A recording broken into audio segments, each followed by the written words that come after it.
তোর মারে জায়েজকা গালি দিবে, কালকে তোর ভাত বাড়বে না, তোর নিজের বাইরে খাইতে হবে, বোর সাথে মুখ কালা করে কথা বলবি, কালকে তোর জন্য রান্না করবে না, করলেও মন দিয়া করবে না, ঠিক কিনা? ও মুসলমান, বাবার বুকে আঘাত দিবি, ওই বাবাটা তোকে কালকে টাকা দেওয়া বন্ধ করে দিবে, তোকে আদর করা বন্ধ করে দেবে, তুই সমাজের মুখে কালি লাগাবি, সমাজ তোর থেকে মুখ ফিরিয়ে নিবে, তোর দিকে ভালো করে তাকে কথা বলবে না, ভালো অনুষ্ঠানে তোকে দাওয়াত দিবে না, তোর সাথে কেউ মিশবে না। ফাজকুরুনি আযকুরুকুম ফাজকুরুনি আযকুরুকুম ওয়াশকুরু লি ওয়ালা তাকফুরুন। আল্লাহ সুবহানাহু ওয়া তাআলা নিজেই আমার আপনার মতো বান্দা, বান্দীদের সম্পর্কে আল্লাহ ডেকে ডেকে বলে, বান্দা আমার, বান্দি আদরের মহব্বতের বড় বান্দিরা, ফাজকুরুনি আযকুরুকুম, বান্দা আমার, আমি আল্লাহরে যদি ডাকো, স্মরণ করো, আমি আল্লাহ তোর মতো গুনাহগার বান্দারে স্মরণ করি। সুবহানাল্লাহ। কেমন করে মালিক আমার আমাকে আপনাকে স্মরণ করে? রব্বুল আলামিন নিজেই ডাক দেয়, ফাজকুরুনি আযকুরুকুম, বান্দা আমার, আমি আল্লাহকে ডাকবি, আমি আল্লাহ তোর গুনাহ দেখব না, অনুতপ্ত হওয়া দেখব না, নাফরমানি দেখব না, তুই আমাকে ডাকতে দেরি, আমি আল্লাহ তোর ডাকে সাড়া দিতে দেরি করি না। সুবহানাল্লাহ। আমার আল্লাহ আমাকে আপনাকে কেমন করে স্মরণ করেন? পয়গম্বর আরবি বলেন, ক্বালা রাসূলুল্লাহ সাল্লাল্লাহু আলাইহি ওয়াসাল্লাম, ইয়াকুলুল্লাহু আযজা ওয়া জাল, আনা ইনদা যন্নি আবদি বি। বান্দা আমার, আমি আল্লাহ জানায়া দিতেছি, নবী পয়গম্বরের জবান দ্বারা আল্লাহ রাব্বুল আলামিন বলেন, বান্দা তুই আমি আল্লাহর উপরে যেরকম ধারণা করবি, আমি আল্লাহ রাব্বুল আলামিন তোর সাথে ওই একই রকম ব্যবহার করব। সুবহানাল্লাহ বলেন।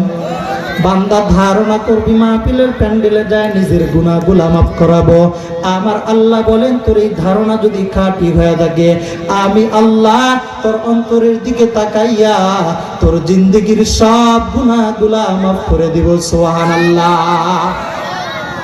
ও মুসলমান, 5 বছর 10 বছর হয়ে যায়, সন্তান হয় না, 10 বছরের মাথায় যে মাজারে যায়, এর পরের বছর সন্তান হয়, আছে না নাই?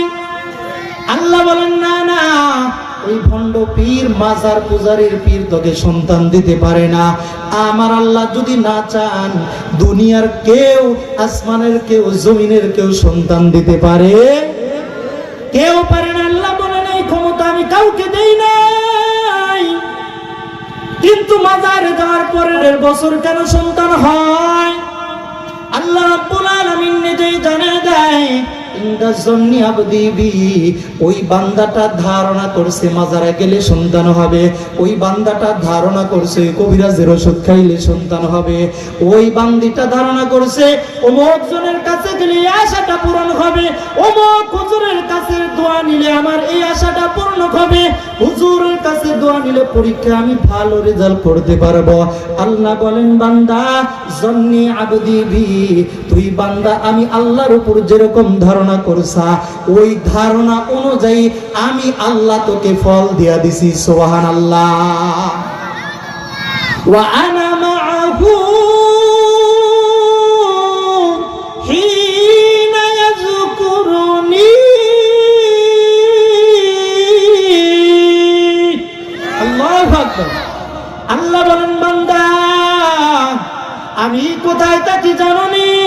তুই বান্দা যখন আমি আল্লাহকে আল্লাহ বলে ডাক দাও, আমি দূরে থাকি না, আমি আল্লাহ আনা মাআহু, তুই বান্দার সাথে থাকি না, ইয়াযকুরুনি, তুই বান্দা যখন আমাকে স্মরণ করো। সুবহানাল্লাহ বলে। এই যে ডাক দিলেন সুবহানাল্লাহ, আল্লাহু আকবার, আলহামদুলিল্লাহ বলে আওয়াজ দিছেন রে মুসলমান। আল্লাহ বলেন, যে সময় আওয়াজ দিয়া দিছা আমি আল্লাহ, ওই সময় আমি দূরে নাই, দূরে নাই, তুই বান্দার সাথে আমি আল্লাহ থাকি। জোরে বলেন না সুবহানাল্লাহ। ফা ইন যাকারানি ফি নাফসিহি যাকারতুহু ও বান্দা, তুমি যখন আমি আল্লাহরে মনে মনে স্মরণ করো, আস্তে আস্তে ডাক দাও আমি আল্লাহকে, কেউ দেখে না, দুনিয়ার কেউ শোনে না, শোনে একমাত্র কে? আর আওয়াজ দিয়ে বলেন না কে? আল্লাহ বলে দুনিয়ার কেউ না শুনলেও আমি আল্লাহ কিন্তু শুনি। আল্লাহ রাব্বুল আলামিন বলেন ওয়া ইন যাকারনি ফি নাফসিহি, ও বান্দা আমার, যখন তুমি নিজে নিজে গোপনে গোপনে আমি আল্লাহকে ডাকো, আল্লাহ রাব্বুল আলামিন বলেন যাকারতুহু ফি নাফসি, আমি আল্লাহ তোমাকে আমি আল্লাহর কুদরতি মনে মনে ডাকি। সুবহানাল্লাহ। ওয়া ইন যাকারনি ফি মালাইন যাকারতুহু ফি মালাইন খায়রিন মিনহুম। জোরে বলে আল্লাহু আকবার। আর আওয়াজ দেন আল্লাহু আকবার। আল্লাহ বলেন বান্দা, তুমি যখন আমার একটা আওয়াজ করে ডাক দাও, এইরকম মাহফিলের প্যান্ডেলে আইসা ডাক দাও, আমি আল্লাহকে এইরকম মজবায় এসে ডাক দাও রে বান্দা, আমি আল্লাহ রাব্বুল আলামিন যাকারতুহু ফি মালাইন খায়রিম মিনহুম। জোরে বলে আল্লাহু আকবার। আল্লাহ বলেন বান্দা, আমি আল্লাহ তোরে কত বড় মাহফিলে ডাকি জানোনি? আল্লাহ জানা দেয় যাকারতুহু ফি মালাইন খায়রিম মিনহুম, আমি আল্লাহ এমন একটা মজমা থেকে ধরে ডাকি স্মরণ করি, এমন একটা মাহফিলের মধ্যে থেকে ধরে ডাকি স্মরণ করি, যেই মাহফিলটা হলো মালাইন খায়রিম মিনহুম। তুই যে দুনিয়ার মাহফিলে ডাকছা, এই মাহফিল থেকেও হাজারো গুণ বেশি উত্তম আমার মাহফিল। সুবহানাল্লাহ। আল্লাহ বলেন কেমন উত্তম? তাফসীরের কিতাবগুলোর ভিতরে আসছে, হাদিস বিশারদগণ ব্যাখ্যা করেন ফি মালাইন খায়রিম মিনকুম, আখিরাতের ভিতরে আল্লাহ রাব্বুল আলামিন আমার আপনার মতো দুনিয়ার মাহফিলের মতো ফেরেশতাদেরকে নিয়ে জড়ো হয়ে যায়। আল্লাহ ফেরেশতা নিয়ে জড়ো হওয়ার পর আল্লাহ রাব্বুল আলামিনকে দুনিয়ার মাহফিল থেকে আপনি ডাকতেছেন, আলহামদুলিল্লাহ বলেন, আল্লাহু আকবার বলেন, লিল্লাহি তাকবীর বলে আল্লাহকে ডাকতেছেন। আল্লাহ বলেন আমি আসমানের ভিতরে আমার ফেরেশতাদেরকে নিয়ে মাহফিল বসাইয়া দিয়ে বলি, ফেরেশতার দল, এই যে আমার বান্দাগুলা কোন কারণে শীতের রজনীতে কষ্ট করে বসে আছে, আল্লাহ বলেন বান্দা, আল্লাহ রাব্বুল আলামিন রে জানায়া দেয় ফেরেশতার দল, ওই বান্দাগুলা তুমি আল্লাহর বড় পাগল হয়ে আছি, নিজের জিন্দেগির কথা স্মরণ করে পাগল হয়ে গেছে, নাফরমানির কথা স্মরণ হয়ে পাগল হয়ে গেছে। ও আল্লাহ, ওই বান্দাগুলার কবরের কথা স্মরণ হয়ে গেছে, ওই বান্দাগুলার মৃত্যুর ভয় অন্তরের ভিতরে চলে আসছে, ওই বান্দাগুলার জাহান্নামের ভয় চলে আসছে। আল্লাহ মাহফিলের ভিতরে ডাক দেয় ফেরেশতার দলের, আরে ওই বান্দাগুলাকে আমি আল্লাহরে দেখছি বলে না দেখে নাই, আমার নবীরে দেখছি বলে দেখে নাই, জান্নাত দেখছে বলে দেখে নাই, কবরের আযাব কি সচক্ষে দেখছে বলে দেখে নাই, জান্নাত দেখছে এত আশা করে বলে না না, জান্নাত দেখেও আশা করে নাই, জাহান্নাম দেখছে নাকি এত ভয়ে বান্দাগুলা পাগল হয়ে গেছে। আল্লাহর কুদরতের ফেরেশতাগুলা ডাক দেয় না, তুমি আল্লাহর ভয়ঙ্কর জাহান্নাম দেখে নাই। আল্লাহ ওই মাহফিলের মধ্যে ডাক দেয় ফেরেশতার দল, যে বান্দা আমি আল্লাহরে দেখে নাই, নবীকেও দেখে নাই, জান্নাত জাহান্নাম কবরের আযাব কি ওই বান্দাগুলা দেখে নাই। আল্লাহ বলেন ফেরেশতার দল, তোরা সবাই সাক্ষী থাক, যেই বান্দাগুলা না দেখে আমি আল্লাহর বড় পাগল হয়ে গেছি, আমি আল্লাহকে এত ভয় করে দুনিয়ার মাহফিলে চলে আসছি, প্রত্যেকটা ফেরেশতা সাক্ষী থাক, আমি আল্লাহ যারা উপস্থিত হয়ে গেছে প্রত্যেকটা বান্দা বান্দির পিছনের গুনাহ মাফ করে দিলাম। সুবহানাল্লাহ। আরজ করে বলেন না সুবহানাল্লাহ। ও মুসলমান, শুধু তাই নয়, লম্বা হাদিসের মধ্যে আল্লাহ বলেন বান্দা, ওয়া ইন আকরাবতা ইলাইয়া শিবরুন ইকতারাবতু মিনহু জিরাআন, আল্লাহ রাব্বুল আলামিন বলে, ওই বান্দা আর বান্দি এই যে মাইকের শোনার পর, মাইকের আওয়াজ শোনার পর যখন আমার দিকে কাছে আইসা গেছো, কোরআনের কাছে আইসা গেছো, হাদিস শোনার জন্য নিকটবর্তী হয়ে গেছো, আল্লাহ বলেন ওয়াইনিক তারাবা ইলাইয়া শিবরার, তুই বান্দা যদি আমি আল্লাহর কোরআনের দিকে এক বিগত পরিমাণ তুই বান্দা যদি আগাও, আমি আল্লাহ রাব্বুল আলামিন কুদরতি ভাবে জানায়া দেই, ইকতারাবতু মিনহু যিরাআন, আমি আল্লাহ এক বিগত নয়, তোর সে ডাবল দুই বিগত তথা এক হাত তুই বান্দার দিকে আগায় আসিস। সুবহানাল্লাহ।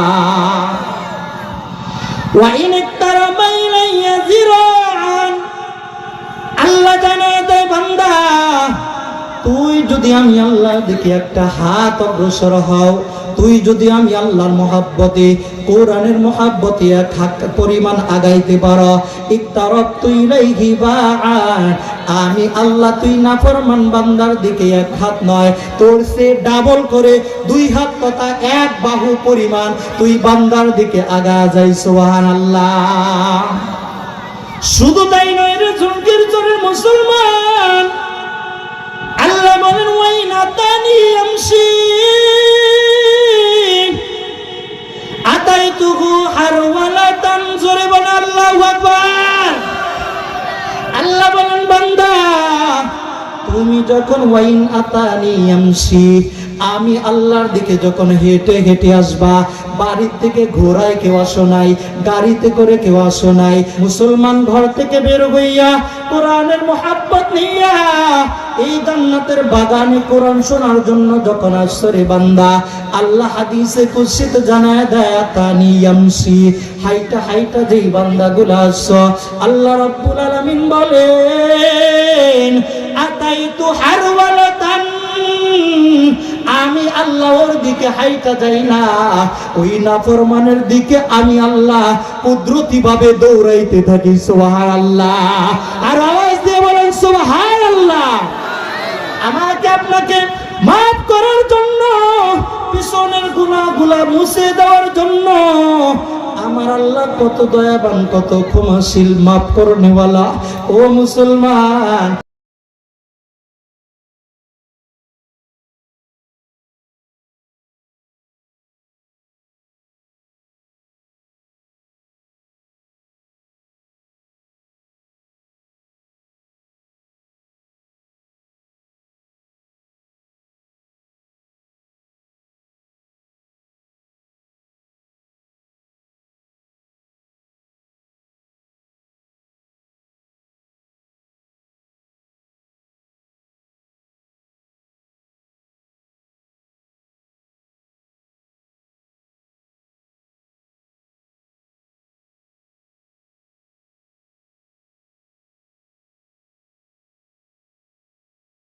তোর মা রেজাজকা গালি দিবে, কালকে তোর ভাত বাড়বে না, তোর নিজের বাইরে খাইতে হবে, বোর সাথে কালা করে কথা বলবি, কালকে তোর জন্য রান্না করবে না, করলেও মন দিয়া করবে না, ঠিক কিনা? ও মুসলমান, বাবার বুকে আঘাত দিবি, ওই বাবাটা তোকে কালকে টাকা দেওয়া বন্ধ করে দিবে, তোকে আদর করা বন্ধ করে দেবে, তুই সমাজের মুখে কালি লাগাবি, সমাজ তোর থেকে মুখ ফিরিয়ে নিবে, তোর দিকে ভালো করে তাকে কথা বলবে না, ভালো অনুষ্ঠানে তোকে দাওয়াত দিবে না, তোর সাথে কেউ মিশবে না। তোর দুনিয়ার হালত যদি এমন হয়, চিন্তা করে দেখ রে মুসলমান, আজকে সকাল থেকে ঘুম থেকে ওঠার পর থেকে এই যে রাতের শুরু পর্যন্ত চক্ষুটা বন্ধ করে চিন্তা কর, আজকের একটা দিনের হিসাব মিলা, সকাল থেকে এই সন্ধ্যা পর্যন্ত কয়টা নেকের কাজ করছা আর কয়টা নাফরমানি করছা, কয়েকটা নামাজ মিস দিছো, কয়টা মিথ্যা কথা বলছো, কয়টা অন্যের গীবত করছো, কয়জনের সমালোচনা করছো, পরনিন্দা করছো, কয়জনের আইল কারছো, ক্ষেতের ধান মারছো, কয়জনকে মিথ্যা কথা বলছো, কয়জনের পণ্যের মধ্যে ভেজাল লাগাইছো। একদিন একদিনের হিসাব কর, তুই বান্দা মনটা নরম না হইয়া পারবি না। একদিনের হিসাব কর, ওই কবরের চিন্তা তোর দিলে না আসতে পারবি না। তুই একদিনের হিসাব কর, অন্য দিনের কথা তোর মনে করতে হবে না। একদিনের কথা স্মরণ করলেই আমার আল্লাহ যে কত দয়াশীল, কত মাফ করে নেওয়ালা, ওইটাই তোর একদিনের হিসাবে বুঝে আসবে। ও মুসলমান বৃদ্ধ বড় যুবক ভাই, ও কলিজার পর্দার আড়ালে আমার মা যুবতী বোন, দিলের কানটা লাগা শুনবারে মুসলমান ভাই ও বোনেরা, এই যে মাহফিল, কালকে এই মাহফিল থাকবে না, জান্নাতের বাগানটা কালকে থাকবে না। তোর মতো মুসলমান এই ময়দানে কালকে বসে থাকলেও দূর থেকে মেহমান এসে একটা হেদায়েতের কথা বলবে না। এই জন্য আজকে সুযোগ, ওই মালিকের সব নিয়ামত গুলার কথা স্মরণ করে আর একবার ওই মহান মালিকের দরবারে দিলের শক্তিগুলো উজাড় করে কালিমাতুশ শুকর আদায় করি, বলি আলহামদুলিল্লাহ। আর আওয়াজ দিয়ে বলি